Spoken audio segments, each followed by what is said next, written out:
Hi, I'm Kent Sherman, Senior Editor here at Cnet.com. Today we're going to take a first look at the iPhone 3G. This is the new version of the iPhone, and of course it's for AT&T. I want to first talk about the design. From the front, you'll see the two phones are actually just about the same. This is the iPhone 3G right here. This is the old version. You can see they have the same display, you have the same icons, same sort of menu structure, so really not much change from the front. But if you turn the phone on its side, you'll see it does look a lot different. It does come in white and black. The white version is only available in the 16 gig model. One thing that I wasn't crazy about is that you did replace this aluminum silver back with a plastic back. The black isn't bad, it is, shows up well, but the phone just feels a tiny bit less sturdy in the hand. Also, you'll find that the edges are a little more tapered, kind of come to a rounder point at the front here. Oddly enough, that does mean the phone is just a little bit thicker here in the middle. You'll never notice it though. Otherwise, the dimensions are about the same. The tapered edges have another effect actually. When you have the phone on a table and you're punching at it, so let's say you're typing an email, the phone does wobble around just a little bit. Didn't happen on the previous model. You can see the buttons are pretty much the same. They are coated in silver instead of black. You have the volume rocker here on the side. You have the handset locking switch here on the top. That's the power control, so that's all the same. And the SIM card slot. The thing that's great about the new iPhone is it doesn't have that recessed headset jack. You can plug any headset here. Great improvement. Apple must have really listened to all the complaints that people had about that, so really glad to see that. On the bottom, you'll also find two tiny screws that weren't there before. A lot of people have speculated that means the iPhone 3G's battery is user replaceable. Really not the case. You're still going to need to send it in Apple to get it replaced. We have seen online and some blogs that the battery isn't actually soldered in, but still, it's really not designed to be user replaceable.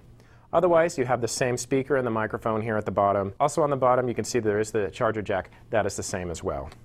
Now, new features that the iPhone 3G adds, of course, a 3G access. That means a wireless broadband service. It's much faster than the Edge that the original iPhone was on, so you're able to download web pages quicker, get the large file downloads. So it's nice. Of course, they have the Wi-Fi as usual, so you don't need to be on 3G if you don't have to. Other things that have been added is you do have Exchange email, so that means you can go in and get your work email. Setup was pretty easy. Just had to enter certain information you can get from your IT department, install a security certificate, at least in Cnet's case, but otherwise it wasn't bad, easy to use.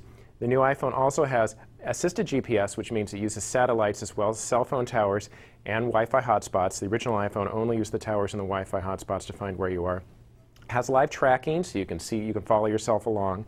Tried it out a little bit when you're walking. It works a lot better when you're in a car. It's a little jerkier. Of course, you can get directions through Google Maps, but you can't get turn-by-turn sort of voice audible directions in real time. So it's an important thing to remember about the GPS.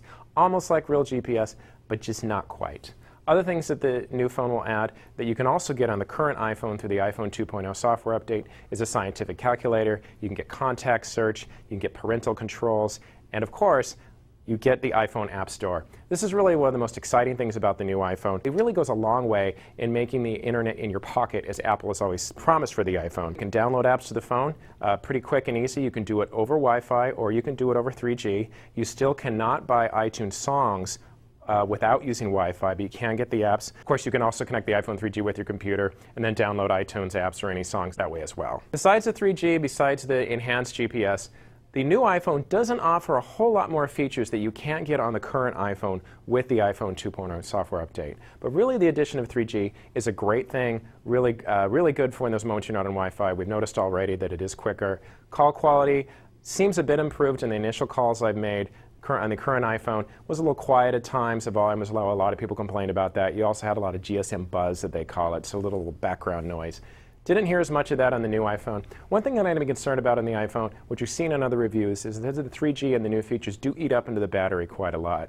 Haven't seen that yet. I've only had the phone about an hour, so we will go and do a lot more battery testing soon. If you're interested in the iPhone 3G and you haven't bought an iPhone yet and you've been waiting, this is probably the best one for you. The addition of the 3G and the enhanced features really make it a good model to get if you haven't bought one already. If you have the current iPhone and you don't think you need 3G, remember, you can get a lot of the features, including the Microsoft Exchange email.